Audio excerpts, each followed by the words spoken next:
Means that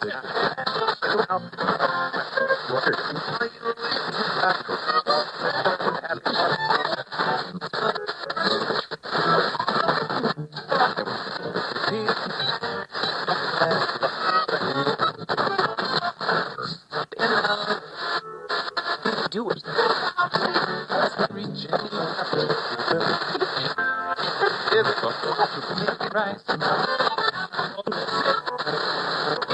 Burger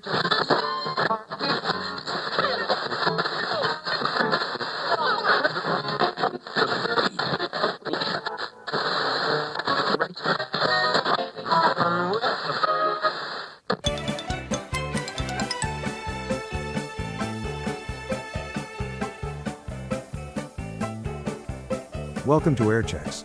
This is episode 26, where we will play tribute to Douglas Adams. Here's the continuation of Dirk Gentley's Holistic Detective Agency as recorded in 2007. This is the third episode as broadcasted on BBC 4 on October 17, 2007. Dirk inspects the scene of the crime, Gilks behaves oddly and Gordon wakes up dead. Dirk Gentley knows that his old college friend Richard Macduff is innocent of Gordon Way's murder. But Richard's behaviour on the night in question was far from normal, as is that of the increasingly unhinged Michael Wenton Weeks, and a very peculiar and itinerant monk. It's time to examine the scene of the crime in darkest Cambridgeshire, despite the policeman guarding it. Right, who's in charge here? Detective Sergeant Gilks. He'll be back in a minute. Step back, sir. This Mercedes is evidence. It's also on a jurisdictional boundary. Bedford CID need informing before anything is touched. Right, just a moment, sir. Crime scene to Gilks, come in. Signal's dreadful around here. Well, you better find him. Division's going ape. Look sharp. I'll hold the fort for you. Right, thank you, sir.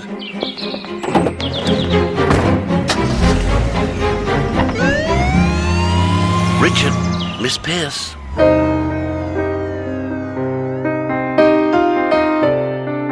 Dirk Gentley's Holistic Detective Agency by Douglas Adams.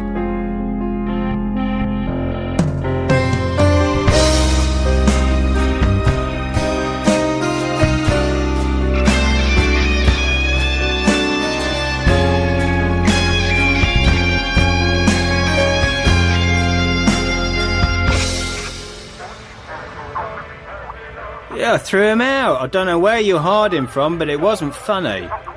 Oh, gotta go, Jeff. Not funny, Jeff. Morning. Morning. Gilks, Cambridgeshire Constabulary. Somebody reported a suspicious person at your petrol station this morning? Yeah, I did, but I think it was a wind-up. But my mate Jeff, he runs a forecourt on the other carriageway. Oh, yes, I can see he's got a sense of humour from some of the second-hand vehicles he's flogging. Must have been welded together by a 12-year-old Asbo. Now, does this man look familiar? Could be Gordon Way. Mr. Way was murdered last night, a couple of miles down the road. He stopped here for petrol, you know. Nice car. Yeah, any car is nicer. Your mate Jeff hasn't got jacked up on his forecourt with offer written on its bonnet in whitewash. Yeah. Did Mr. Way do or say anything out of the ordinary? Nothing that struck you as odd? I don't know. What's odd? Well, for sake of argument, if I were to go, that's odd. Now you come to mention it, no. Not with the people we get through here. Really, it was another ordinary customer on another ordinary night. If last night was an ordinary night, then I am a pimple on the bottom of the Marquis of Queensberry's out.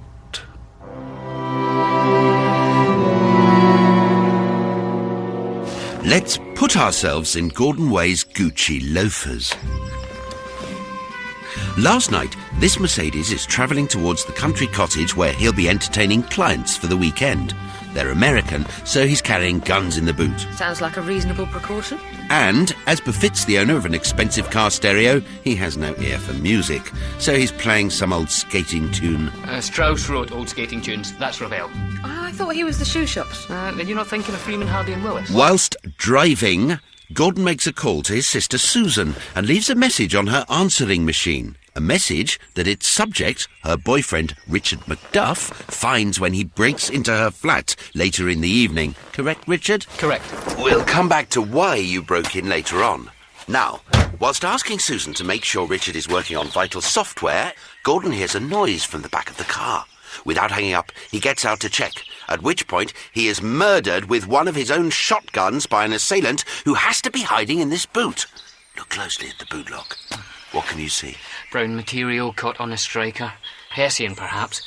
Flecks of something brown. Dried blood, presumably. Nothing conclusive. What did you want? Hunks of flesh? I'm merely demonstrating that traditional clue hunting will yield little of immediate use. The police will already have found it, and we've seen how far it's got them.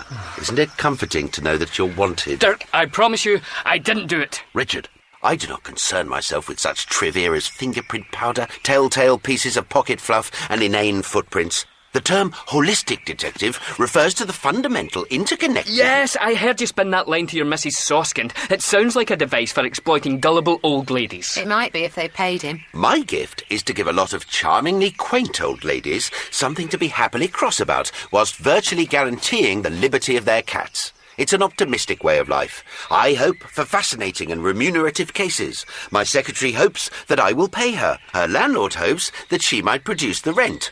And hopefully, so it goes on. And on and on. Is there, you ask, Richard, and I put the question for you because I know I hate to be interrupted, is there a single case that exercises the tiniest part of my intellect, which, as you hardly need me to tell you, is prodigious? No. But do I despair? Yes. Until today. Oh, my misery has lifted your depression. That's a comfort. So what was all the rubbish about cats and quantum mechanics? That depends on your view of clairvoyance. And what's your view? I'd be interested to know, given your history. What history? I take the view I have always taken. Which is? That I'm not clairvoyant. Then what about the exam papers? What exam papers? A coincidence. Coincidences can be frightening and dangerous things. That one caused me to be locked away with a lot of people who, coincidentally, were also protesting their innocence. You do know that policeman will be back any moment. Exactly. Now, what impression can Gordon Way have had of being shot? What impression? The man was dead. Was he? You saw Gordon further up the road after the time of death. I was hallucinating. Look, I was stressed. Not as stressed as someone getting shot. Quite. Here is Gordon Way, freshly killed, wondering what to do next. What are you doing? Channeling. We need to retrace the dead man's movements after the shot was fired. You just said you weren't a clairvoyant. I'm not. There's no scientific method in clairvoyance, no way of measuring its results without the collapse of logic. But that leaves the 50-50 chance that somewhere beyond our capacity to measure, the waveform packet that was once a sentient mind survives. A scientific conundrum I intend to explore, holistically. Oh, is it me or is it suddenly freezing cold?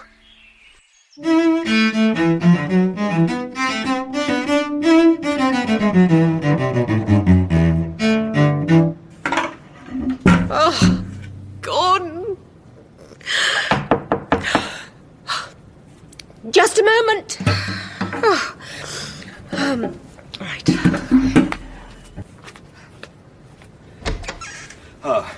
Susan, Michael, come in. I've come to offer my condolences about Gordon. Terrible news, shocking. Yes. Tea. No, I won't stay. Your cello's out. I've interrupted you. No, not really. Saves thinking. I don't mean to be presumptuous, but might those flowers be for me? I'm only there dripping on the... Oh, yes, forgot. Here. Happy, no, I mean, with a card. Sorry. Oh, thank you. Yes, I'll put them in water. Right. Oh, music stand. Sheet music. Yes, quite useful in my job, being a cellist. Vivaldi. I was listening to some Vivaldi this morning. Oh. I used to like Vivaldi, but this morning it sounded dull. Unfulfilling. Michael, are you feeling all right? The music didn't stir me. It sort of failed in the attempt. So I looked up the article your boyfriend wrote for Fathom about how music is our way of describing the mathematical processes that lie at the heart of nature. And? It was like Vivaldi didn't get it. Maybe he didn't want it. You remember Fathom, don't you? My mother took it away from me. She sold it to Gordon. Fathom was my life. I know it was. Gordon meant nothing personal. Hold my hand. Look, we have both had a rotten 24 hours. I've lost my brother, and you've lost your magazine. Who would have thought Richard would kill Gordon? He didn't! Ow! Michael! You're squeezing my fingers! Thank you. I had nightmares last night, Susan. I dreamt of mud. Tiger feet mud? Well, hardly Vivaldi. No, mud. Slimy creatures with legs everywhere. Legs everywhere, or creatures everywhere? Yes, slimy things did crawl with legs upon the slimy sea. Oh, I know. The Rhyme of the Ancient Mariner. Coleridge, wasn't it? Yes, he was a useful poet. It is an ancient mariner, and he stoppeth one of three. That's all I can remember. Bit depressing. And 1,000 slimy things lived on. And so did I. Yes. You know, Michael, it's very kind of you to visit. And I expect it looks as if I'm taking the news of my brother's murder really terribly well, but despite all his faults, he was my brother, and I can only deal with so many unsettling events at one time, so I am going to ask you to leave now. Yeah, of course. Let's go. Something urgent I need to do. We'll talk soon. Yeah, if only I could think what it is. Goodbye, Michael. Yes, you haven't seen a monk, have you? No! Some maps and drove off. Apart from the fancy dress monk, that was all there was to it. Is it all right if I go back to work? Yeah, just sign at the bottom, under the words, I confess. My little joke. You're not under suspicion. Yet. But we will be requiring a fuller statement later, sir. Right now, I need to see a man about a horse. Here's the key. For? The toilet. No, I really do have to see a man about a horse. Detective Sergeant! We got a bit of a problem with the crime scene, sir. Technically, it's on Bedfordshire's patch. And you thought that GCSE in geography was wasted?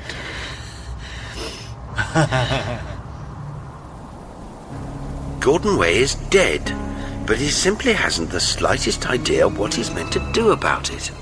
Bloody hell. I'm dead. Me. No. What's happening? Yes, I know. He's trying to give his own body CPR. Hands just slide up. You're kidding. Wake up. He's lost his temper. He's trying to strangle his own corpse. Wake up, Gordon, you utter bastard. Wake up. Oh, dear. Oh, damn it. All he's managed to do is give it a sickly grin and a squint, and bruises on its neck. He's had an idea. The phone. It's still lying on the passenger seat. Still recording on Susan's answering machine. He can't pick it up, so he's pushing his face down onto it. High emotion seems to improve his... Susan, help me! Help me, for God's sake! Susan, I'm dead! I'm dead and I don't know what to do! The answering machine tape. Help me, Susan! Oh. Disconnected the call. Bloody thing! He didn't mean to do that. A car's just passed. Obviously, its headlights didn't pick up the body in the long grass. It's given Gordon an idea, though. Get up. Flag someone down. Yes, that's it. He's going back to the body. He's walked to the back of the car to where the body is. Was. Was? It's not there. What? We have to go, but we can follow Gordon after he left the car. He cut across this field here. Go! Yes. Very good. Excellent work, Constable. And for your next trick, you can drive the murder vehicle to Longleat and let a troop of baboons loose on it. Right, what's the time? Oh, great, I've got 20 minutes to find a field. Any particular kind? Can I help? I wouldn't trust you to find a field if I threw you in one. No, the RSPCA needs somewhere to stick a horse. I know precisely where I'd like to stick a horse at this minute, but it's not division-approved disciplinary procedure, so you better wait here. And don't allow any more crime tourists to hoodwink you. Yeah, and if a bloke from the RSPCA turns up, give me a call. Radios are playing up a bit, Detective Sergeant. Then send him up the road to find me. Yes, sir.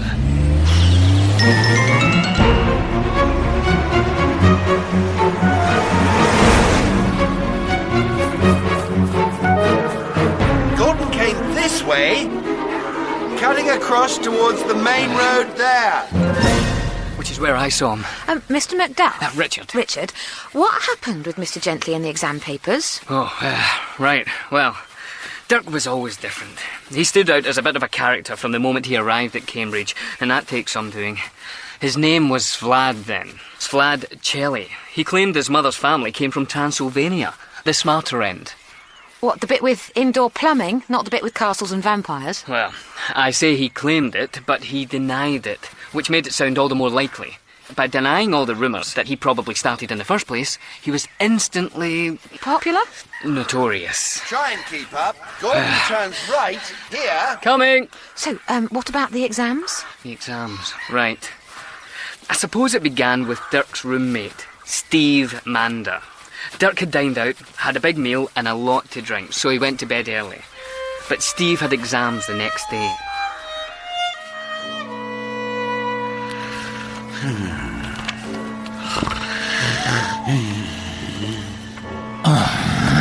Dirk, I'm trying to revise economic history here. So shush! The opening up in the trade route. There's a turning point for the growth of empire. Discuss. What? The Franco-Prussian War. Contrast with the barrel.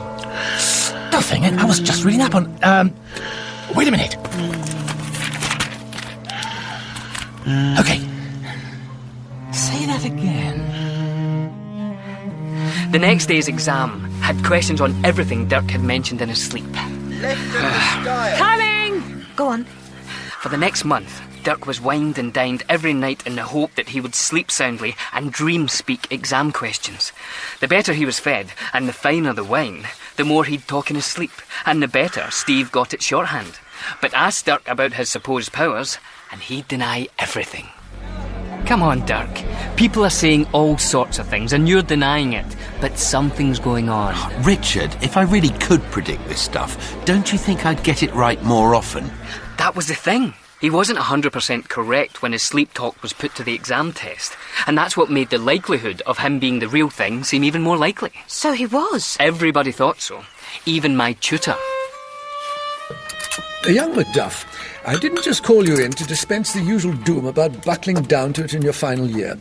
Oh, please don't fiddle with the abacus, it's very old. Oh, sorry. Vlad Jelly. Dirk Gentley? Whichever he's going by this term.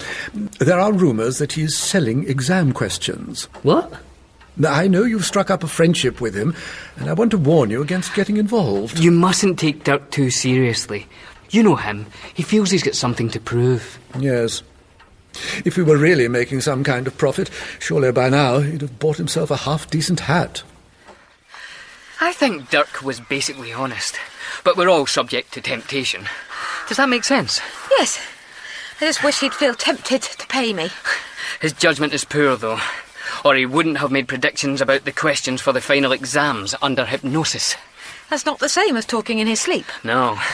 Hefty bribes were offered to see them. He said he was shocked by the idea. It would be dishonest. There had to be an angle. A short time later, he let slip that his mother urgently needed expensive dental work, which could only be performed by an East European surgeon now living in Malibu. And since other people seemed to have a faith in his powers that he himself did not, and the experiment would prove this, he was happy to indulge them by letting them pay for his mother's operation. All the exam papers he sold turned out to be the same as the papers that were actually set. Exactly. Word for word. He left Cambridge University in a police van. Over here! Come on. I believe sugar. Detective Sergeant Jilks. Wholesome. I've got another weirdo. Some kind of priest. Over. There are some chocolates. Excuse me, sir. Carried between meals without ruining your appetite. Father? What is your name, my son? Constable Luke. Luke, I am your father. No, wait, hang on. What are you doing here? I'm looking for a horse. Oh, you're from the RSPCA. But why didn't you say so? I did not know you needed to believe it. Now that I do, you can rest assured it is the cornerstone of my faith. A faith which has required some recalibrating in the last 24 hours. I was stranded, you see, with my horse, you see. We were running out of water. DS Jilks thought something was delaying you. Was there a problem? Yes, there certainly was. You should know about it. Oh, right, right, sir. I'll just get my notepad then.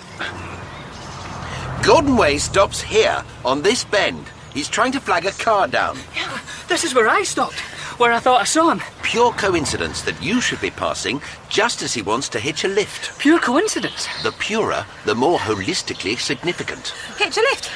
Of course. He's a ghost. What else would he do? He needs to get to the newsagent so he can read his obituary. Very good, Miss Pearce. Indeed, he's wondering if a dead person can sue for libel if they don't do him justice. But having succeeded in making a car stop, yours, Richard, he's exhausted himself. Materialising even for a few seconds has worn him out. Which is why I can't see him. Then he has an idea. I've got an idea. I want to go home. What? As you can see, I am an electric monk. Electric monk? Well, yes. Obviously. Or perhaps not. Would you like to see the demonstration? It's part of my firmware. All right. In today's competitive world, there's not enough time to absorb the information thrown at you by the media. You wouldn't want your video recorder lounging around on the sofa all day while it was watching TV, picking its nose, drinking beer, and sending out for pizzas. Get yourself an electric monk and get ahead. The electric monk is designed to look as artificial as possible. But don't interrupt. Built with an eye for originality and design, and also for practical horse riding ability. After all, things look more sincere on a horse. So, instead of the primes of 17, 19, or 23, 2 legs are both more suitable and cheaper.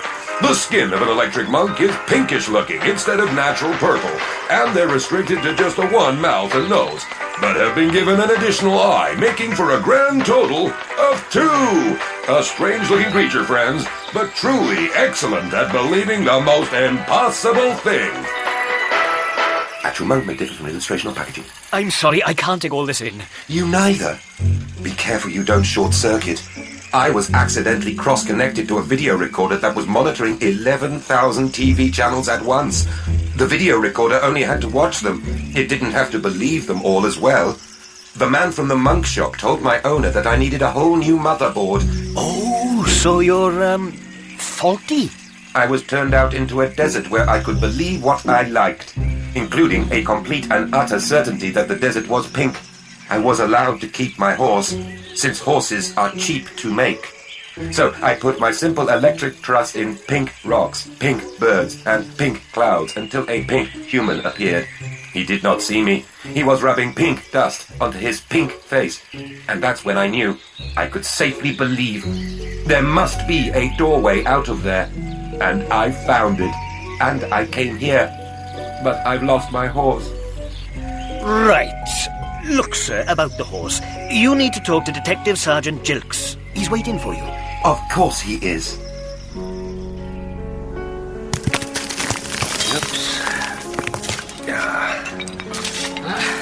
Didn't leave much evidence, whoever blew the cottage up. Pretty big for a cottage. It was a Victorian rectory. Gordon didn't buy economy size. Right, let's focus. Gordon's lost everything. His life, his future, even his body. He can't think what else to do but finish his journey and come here. Oh, that's interesting. What? The door's open. What door? The front door. which you are currently standing on, was open last night. Ah, yeah. This strikes Gordon as strange, but convenient. He's feeling a bit nauseous about the idea of walking through walls. Now he doesn't have to. Ah, he's got a new idea. He's going to raid the fridge. What would a ghost eat? Goulash. Sorry. He's not used to being dead.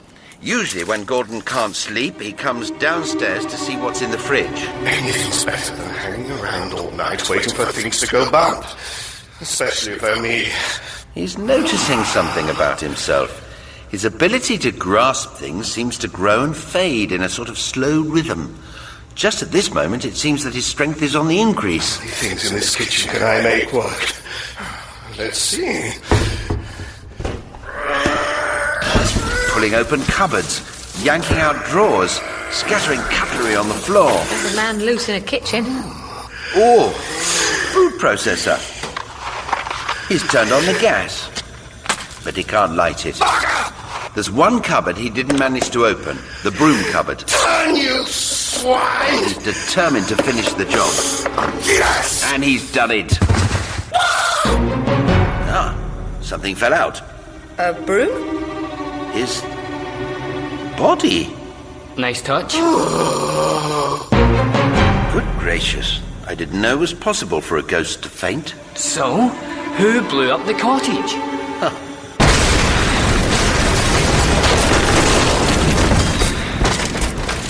Gordon did. He left the gas on. Who put the body in the cupboard?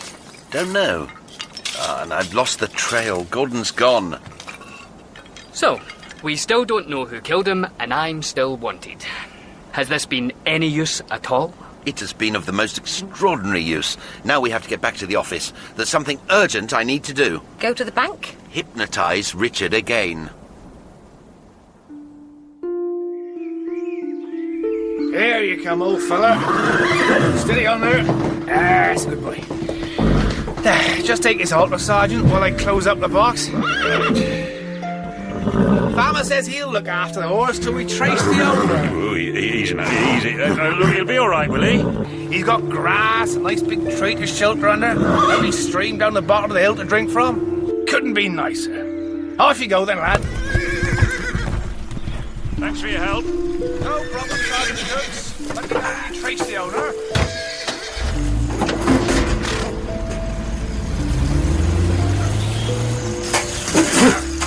Note to memory circuits. Error check protocol indicates that boundless faith in twigs as food does not make them so. Conclusion. Electric monks do not eat twigs. Must remember to bring food. Must remember not to lose horse. New data. Logging a truly miraculous event. A reward at last for this humble monk's unstinting and promiscuous devotion. The mission is resumed. Geronimo! Hi-ho, silverware!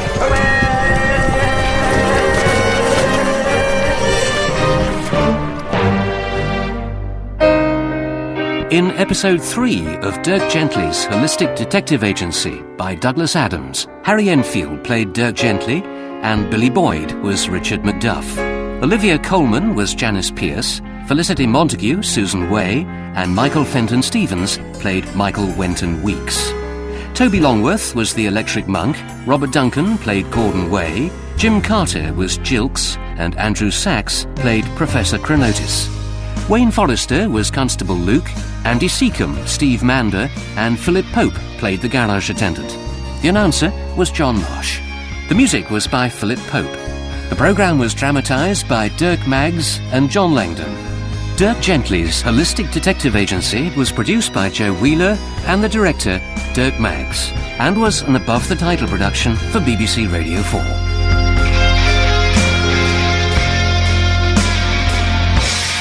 That was the third episode as broadcasted on BBC 4 on October 17, 2007.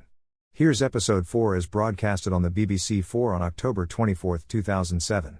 Richard takes a dip, the monk orders a milkshake and Dirk jumps to conclusions. Come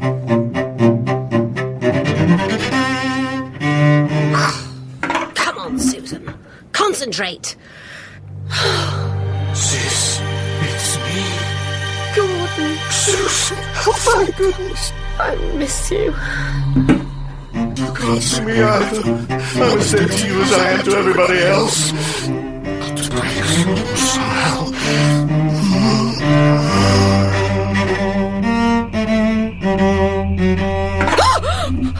Hey, that's not Mozart. Susan, it's me. I'm a ghost. Oh, it's so cold in here. My fingers are making up their own tunes. Oh, where's my cardigan?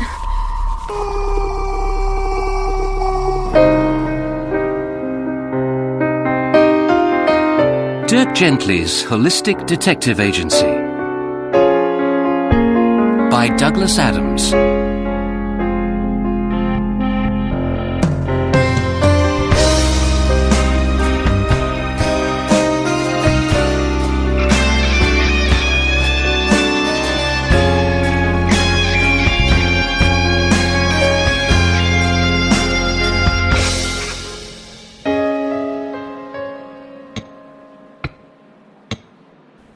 And you're back with us, fully conscious and wide awake.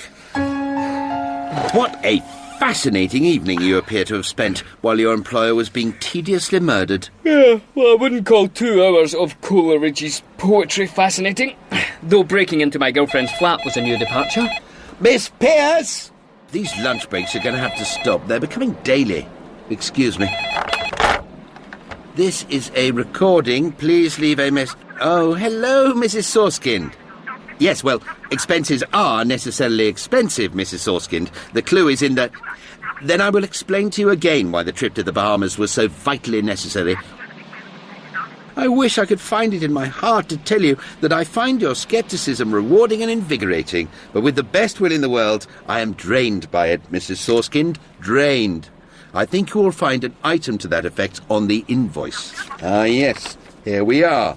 Relentless pursuit in the face of clients' draining scepticism. Pardon me? But of course my fee is always up for discussion, just as soon as it's paid. My dear Mrs. Soreskind, may I call you Joyce? Thank you. My dear Mrs. Soreskind, let me say this. Do not trouble yourself about this bill. Do not let it alarm or discomfort you. Do not, I beg you, let it become a source of anxiety to you. Just grit your teeth and pay it. As always, the very greatest pleasure to speak to you, Mrs. Soreskind. For now only, goodbye. To detecting and triangulating the vectors of the interconnectedness of all things. What does that mean? £150 plus VAT. Events may seem to you to be a tangled mess of confusion at the moment, and yet we have some interesting threads to pull on. For of all the things you've told me that have happened, only 2 are actually physically impossible. Impossible? Completely and utterly. Luckily, you've come to exactly the right place with your interesting problem, for there's no such word as impossible in my dictionary. In fact, I must get a new one. Everything between herring and marmalade seems to be missing. Goodness knows what Miss Pierce has been using it for. I'm back! Oh, I don't see a wage packet on my desk. Ah, speak of the clerical effort, and it will moan. Going to the bank at last, Mr. Gentley? No. By the look of Richard, I need some fresh air, or as fresh as we'll get by the canal. Come, Richard, let us think the unthinkable. Let us do the undoable. Let us even, if time permits, F the ineffable. Potty mouth. Wainwright's Fruit Emporium. Mr. Wainwright is unable to take calls at this time as he thinks he's a cucumber. I hope that isn't a customer. Not anymore.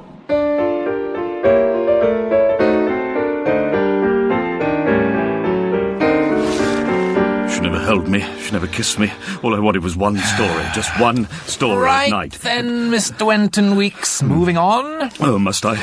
Nearly 50 minutes of your hour spent on a character assassination of your mother could be seen as obsessive. No, but it's not her character I want to assassinate. A match. A match? No, you can't smoke here. The waiting has seemed an eternity of eternities when it is filled with failure. But the match once made cancels it all. Will cancel it all. Will undo what has been so disastrously done. For that, I don't know who you are. It doesn't matter. The match is made. The match is perfect. Yes.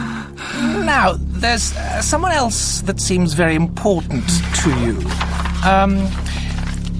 You've mentioned him several times. A monk? The electric monk. I had it brought here. It didn't work. It was programmed to act upon its beliefs, but... Time's up. Michael, you've been quite unfocused. Let's come back to that tomorrow.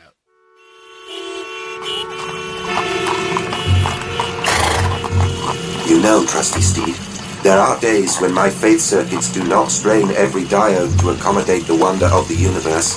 On such a fine day, I can believe without contradiction that some deity may well be comfortably in his dwelling place, and that all is well with the world. And even if neither is true, I can believe that I don't care a tinker's fig. Because, though it has cooled now, I believe happiness is a warm gun. I believe it is the greatest gift that I possess. Apart from you, obviously. Yes, my hairy transport. I believe that despite my joy, you are still very hungry.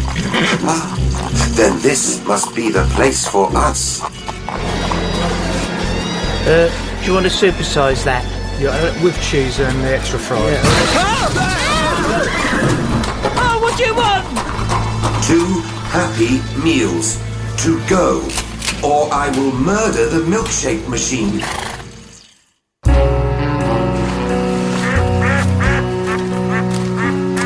The only thing impossible about last night's dinner was sitting through that poem. Inexplicable, then. There's no point in using the word impossible to describe something that has clearly happened, but it cannot be explained by anything we know. All Reg did was a conjuring trick to amuse a little girl. He does them all the time. Looks impossible, but it's easy once you know how it's done. Dexterity, misdirection, suggestion, all easily learnt by anyone with too much time on their hands. Sawing a lady in half is easy. Sawing a lady in half and then joining her together again is less easy, but achievable. The illusion you described, finding a college salt cellar inside a piece of 2,000-year-old pottery, is completely and utterly inexplicable. Well, there was probably some detail of it I missed. Oh, without question, but the next completely inexplicable thing is, of course, the matter of your sofa. Dirk, Gordon Way's been murdered, and I appear to be the suspect. None of these things are remotely connected with that. I am extremely inclined to believe that they are. Oh, that's absurd. You are the connection. What? And you've certainly been behaving in a highly peculiar and eccentric way. I have not. You were last night observed by me to climb the outside of a building and break into the flat of your girlfriend, Susan Way. It may have been unusual, but it was perfectly logical and rational. Just to retrieve an answering machine tape, not a little disproportionate, perhaps? I just couldn't let Susan down again. So you're absolutely satisfied with your own reasons for doing what you did? Yes. Do you know what my old maiden aunt, who lived in Winnipeg, used to tell me? Hold my shoes. With pleasure. Hang on! What to? This life belt! It's all right! I can climb! No, you can't! Now grab it! Oh God, that's foul. It's disgusting. What do people do in that canal? Nothing that the ducks don't. I'm usually a strong swimmer. Oh, I must have got some kind of cramp. I couldn't fight it. Lucky we were near the lifebelt. Come on, let's find you a hot drink. Here you are. Do you always carry a towel around in your briefcase? Do you always go swimming in the afternoons? Mornings, usually. The pool on Highbury Fields. And that was why you dived headlong into the canal? I don't know. Suddenly occurred to me I hadn't been today. Help me deal with all of this. So nothing to do with my aunt, then? What on earth are you talking about? Let me show you. What's that? Have you been recording all this? No, I was recording our chat earlier. Click my fingers and you will wake and forget all of this except for the instructions I shall now give you. In a little while, we shall go for a walk along the canal, and when you hear me say the words, my old maiden aunt who lived in Winnipeg... Richard, stay! You will take off your shoes and dive headlong into the canal. You'll find that you're unable to swim, but you'll not panic or sink. You'll simply tread water until I throw you the lifebelt, if it's not been nicked. Yes, Dirk. I'd be interested to know exactly what it was that possessed you to climb into Miss Way's flat last night, and why. Dirk, there was a message from Gordon on her tape. He'd phoned from the car. The tape's in my flat. I'm suddenly very scared by all this.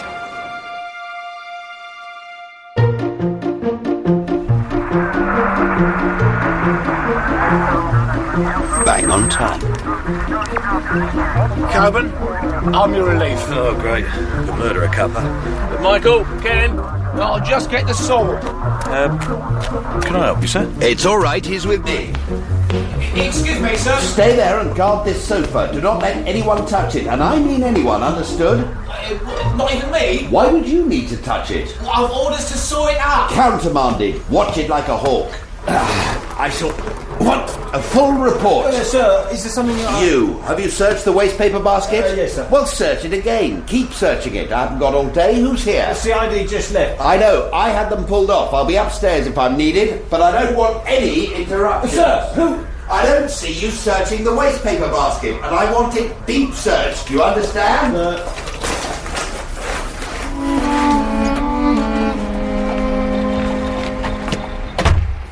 Wow. 6 shiny silver Macintoshes. Now this is what androids dream of. Aha, the sofa program. Horsehair. Bring it on. Okay, I see. Oh, whoa, tricky. Like Lara Croft with loose covers. Shunt it backwards and forwards. There, it's free. What's so difficult about that? One unstuck sofa. I see. The wall has to stay put. Try again. Okay, right. Well, logically, you'd... The application's so near and yet sofa has unexpectedly quit. Click OK. But that's not OK, is it? I want to click damn and blast you. Okay. What's this one running? Welcome to Anthem 2. Please select an option. Cambridgeshire Constabulary. Drop that mouse. Why, Detective Constable Jilks. Detective Sergeant Jilks. And how many students did you have to convict for that promotion? All of them.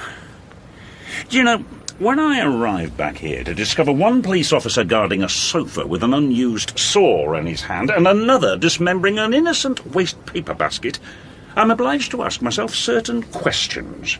And I have to ask them with the disquieting sense that I am not going to like the answers when I find them. And I find myself mounting the stairs with a horrible premonition. A very horrible premonition indeed. A premonition, I might add, that I now find horribly justified. I walk in to find Svlad Chelly in my suspect's flat. Now, get out. And, give me that tape on the way. What tape? You're a clever man, Shelley. I grant you that. But you make the same mistake a lot of clever people do of thinking that everyone else is stupid. You mean this tape? We are trained, you know. We used to get half an hour observation training on Tuesday afternoons. Well, we needed a break after 4 hours solid of senseless brutality. Put it in that machine. Now play it.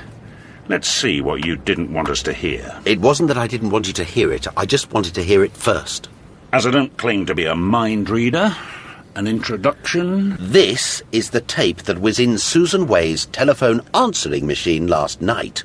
Her brother apparently had this habit of leaving long messages, almost obsessively so. Yeah, I know about that. And his secretary goes around picking up his gibberings in the morning. Poor cow.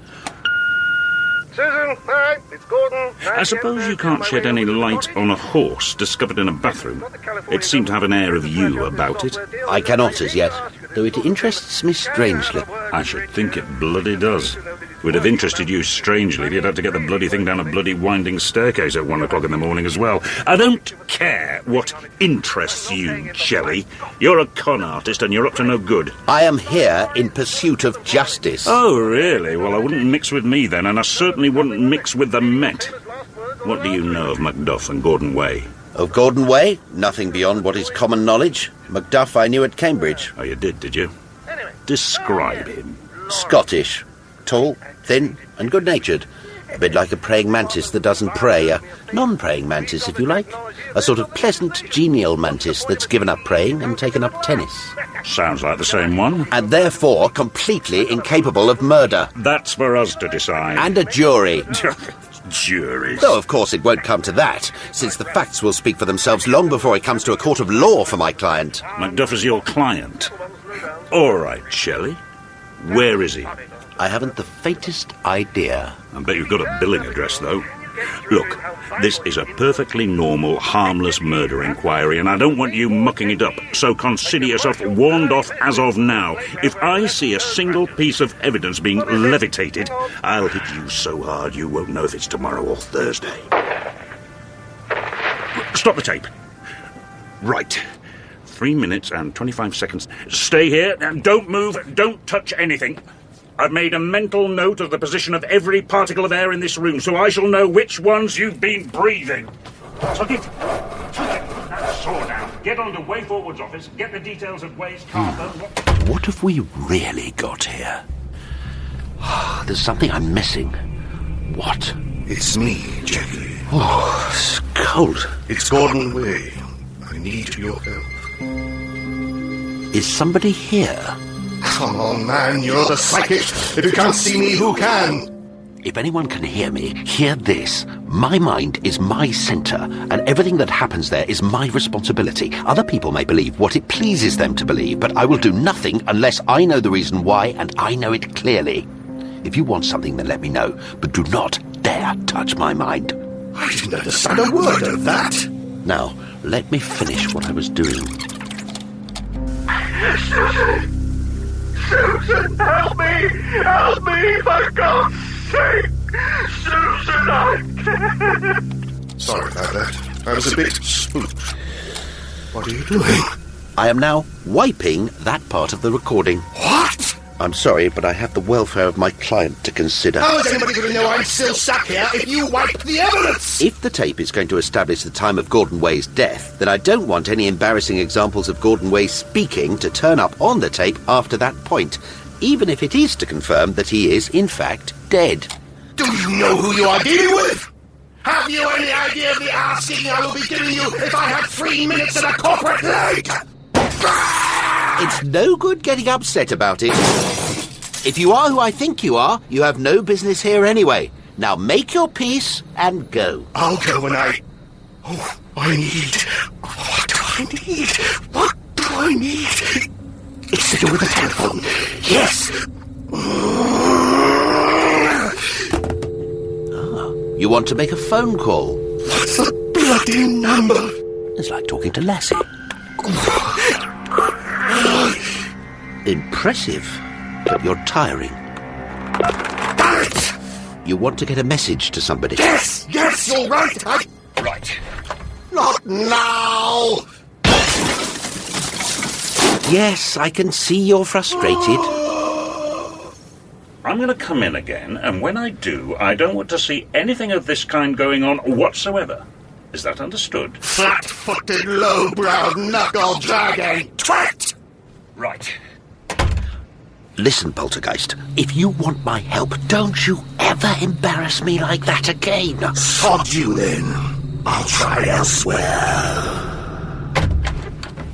Ah, there you are, Shelley. I'll pretend I can't see any of this mess, so I won't have to ask any questions, the answers to which I know would only irritate me. Give me that tape. Here. This seems to put your client completely in the clear. We've had confirmation that the last call made from the car was at 8:46 p.m. last night, at which point your client was lightly dozing in front of several hundred witnesses at a college dinner. I say witnesses. Quite a few were students, but we'd probably be forced to assume they can't all be lying. Oh, goody. Well, I'm glad that's all cleared up. We never thought he'd actually done it, of course. Simply didn't fit. But you know us. We like to get results. Tell him I will still ask him some questions, though. I shall be sure to mention it if I happen to run into him. You just do that little thing. Well, I shan't detain you any longer, Detective Sergeant. No, but I shall bloody detain you if you're not out of here in 30 seconds, Shelley. I don't know what you're up to, but if I can possibly avoid finding out, I shall sleep easier in my office. Out! Yes, Jilks, come in. Jilks. Phone Cambridgeshire CID, Sarge. Been an incident in a burger chef on your patch. Over. I'm on it. Jilks out. Anything I can help with? Oh, very funny. Then I shall bid you good day, Detective Sergeant. I won't say it's been a pleasure, because it hasn't. Constable, what's happened? Don't know, sir. Just come on duty. Was there a sofa on these stairs? What makes you think that? The sawdust.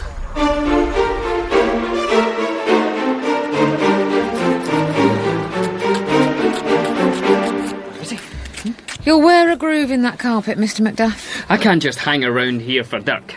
I've got to do something. Shame we haven't got a piano here. You could bang out a tune or two to take your mind off it. You were in a band, weren't you? Yeah, the reasonably good band. Doesn't ring any bells. We weren't that musical, or even reasonably good. You didn't get on? I think we were the first group to split through artistic similarities. Hot potato. Take 57. Rolling. Okay, you rolling? Yes, that's what rolling means. Oh, right, okay. Still rolling. 1, 2.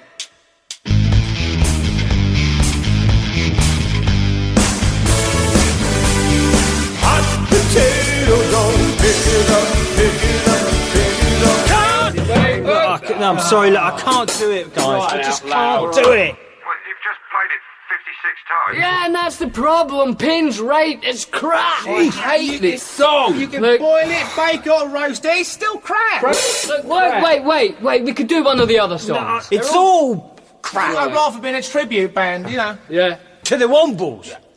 Or we could just pack it in. Brilliant. You're a genius. Why didn't I think of that? The record company tried to recoup the loss by releasing Take 56 of Hot Potato under the band name Pugilism and the Third Autistic Cuckoo. I've heard of that. Yeah, made them a fortune, went platinum worldwide, and we got nothing. Right, I've made a decision. Not a reunion. Tell Dirk I've gone to see Susan. Oh, bum.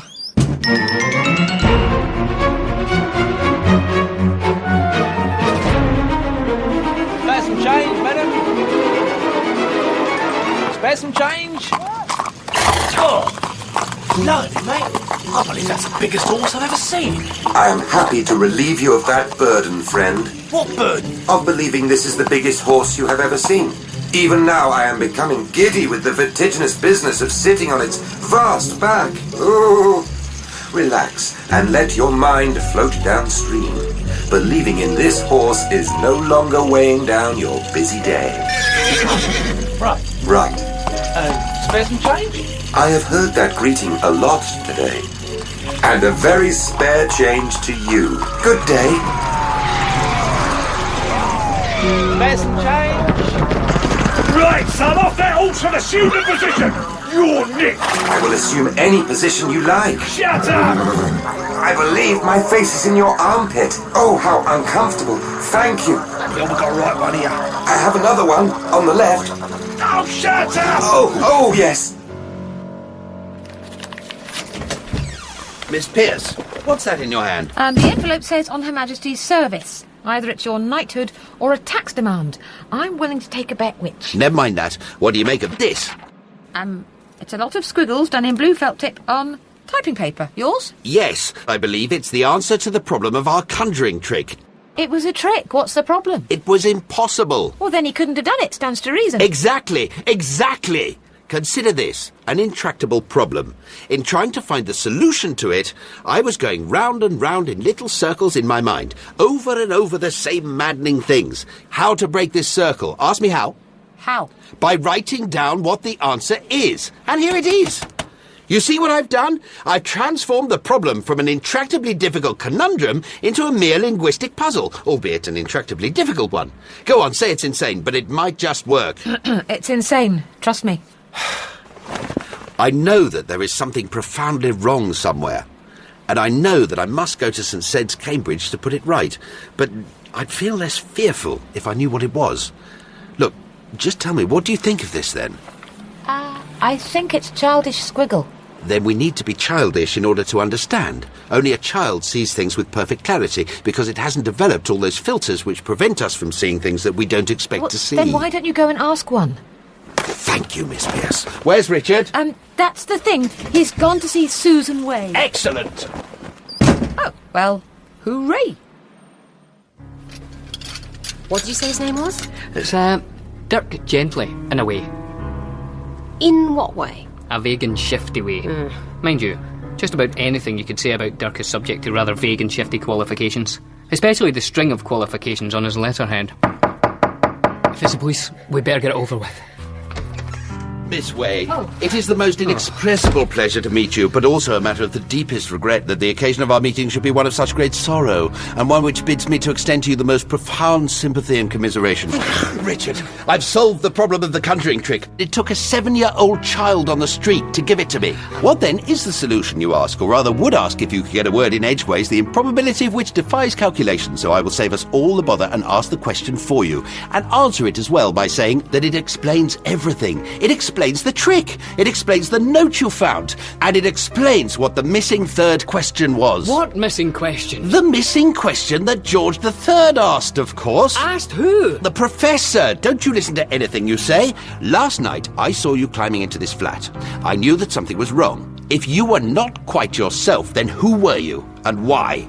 Today, I got you to tell me every last detail you know about what happened last night. As a result, using my intellect alone, I know that there is something terribly, desperately, appallingly wrong, and that we must find it. Can you come with me now to Cambridge? Okay. Do I get a say in this? Of course. For goodness sake, go. Anything to stop him talking. Thank God. What's this? Pickled herring. Do you want some? Thank you, no. There is no such word as herring in my dictionary. Good afternoon, Miss Way. Wish us Godspeed. Godspeed. In episode 4 of Dirk Gently's Holistic Detective Agency by Douglas Adams, Harry Enfield played Dirk Gently, and Billy Boyd was Richard Macduff. Olivia Colman was Janice Pierce, Felicity Montague, Susan Way, Toby Longworth was the Electric Monk, Robert Duncan played Gordon Way, Jim Carter was Jilks, and Michael Fenton Stevens played Michael Wenton Weeks. Philip Pope played the singer, and Andy Seacombe was the psychiatrist. The announcer was John Marsh. The music was by Philip Pope. The programme was dramatised by John Langdon and Dirk Maggs. Dirk Gently's Holistic Detective Agency was produced by Joe Wheeler and the director, Dirk Maggs, and was an above-the-title production for BBC Radio 4.